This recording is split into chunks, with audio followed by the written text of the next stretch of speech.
2018-তেও আমরা দেখেছি, যখন কোটার পক্ষে ছাত্ররা রাস্তায় নেমেছিলেন তখন বঙ্গবন্ধু কন্যার ভূমিকা আমরা দেখেছি।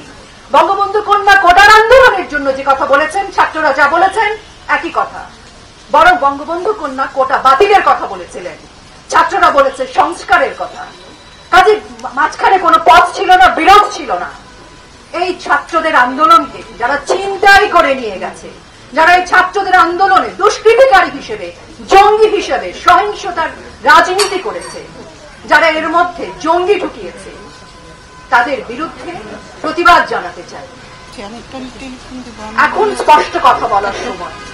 আন্দোলনে আছি। আমার বাংলাদেশ আমি পেয়েছি মুক্তিযোদ্ধাদের হাত ধরে, আমি পেয়েছি বঙ্গবন্ধুর হাত ধরে। সেই বাংলাদেশে যখন কোন মানুষ এই বাংলাদেশের মুক্তিযোদ্ধার ইতিহাসকে, মুক্তিযুদ্ধকে অবমাননা করে, আমি তার প্রতিবাদ জানাতে চাই, আমি ধিক্কার জানাতে চাই। পক্ষ বিপক্ষ থাকবেই, নিরপেক্ষ বলে কিছু নেই। আমি আমার বাংলাদেশের পক্ষে এবং আমার বাংলাদেশের বিপক্ষে যারা থাকবে, যারা বাংলাদেশের বিপক্ষে দাঁড়িয়ে থাকবে, আমি তাদের বিপক্ষেই থাকবো। আমার পক্ষপাতিত্ব সবসময় বাংলাদেশের পক্ষে, কারণ আমি মুক্তিযুদ্ধের চেতনার বিশ্বাসী একজন মানুষ। এই বাংলাদেশে বঙ্গবন্ধু কন্যার হাত ধরে যে উন্নয়ন, সে উন্নয়নকে ব্যাহত করার জন্য আগেও দেখেছি আমরা একটা চক্রান্তকারী রাজনৈতিক দল সবসময় থাকে, সবসময় তারা উঠে পড়ে থাকে। এই গণতান্ত্রিক দেশে বঙ্গবন্ধু কন্যা সুযোগ দিয়েছেন সবাইকে তার আন্দোলনের কথা বলতে, তার অভিযোগের কথা বলতে, তার অধিকারের কথা বলতে। সেই সুযোগ বঙ্গবন্ধু কন্যা সবসময় দিয়েছেন। 2018-তেও আমরা দেখেছি, যখন কোটার পক্ষে ছাত্ররা রাস্তায় নেমেছিলেন তখন বঙ্গবন্ধু কন্যার ভূমিকা আমরা দেখেছি।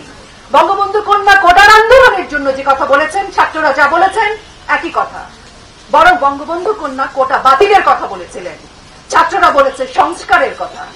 কাজে মাঝখানে কোনো পথ ছিল না, বিরোধ ছিল না। এই ছাত্রদের আন্দোলনকে যারা ছিনতাই করে নিয়ে গেছে, যারা এই ছাত্রদের আন্দোলনে দুষ্কৃতিকারী হিসেবে, জঙ্গি হিসেবে সহিংসতার রাজনীতি করেছে, যারা এর মধ্যে জঙ্গি ঢুকিয়েছে, তাদের বিরুদ্ধে প্রতিবাদ জানাতে চাই। রাষ্ট্রের সম্পদ মানুষ এবং রাষ্ট্রীয় সম্পত্তি। জীবনের যেমন মূল্য আছে তেমনি রাষ্ট্রীয় সম্পদেরও মূল্য আছে। আমরা প্রতিবাদ জানাতে চাই যারা নিরীহ মানুষকে, স্টুডেন্টদের আন্দোলনকে ছিনতাই করে হত্যা করেছে, সহিংসতা করেছে, তাদের বিরুদ্ধে প্রতিবাদ জানাতে চাই এবং নিরপেক্ষ তদন্ত হোক। বাংলাদেশে সেই তদন্তের সেই সুযোগ আমরা আগেও দেখেছি, আমরা তদন্ত করতে চাই এবং রাষ্ট্রীয় সম্পদ যারা ধ্বংস করেছে তাদেরকে আমরা রাষ্ট্রদ্রোহী বলতে চাই। এই রাষ্ট্রদ্রোহীদের সাথে যারা একমত, সে যেই হোক, আমরা তাদের বিরুদ্ধে দাঁড়াতে চাই।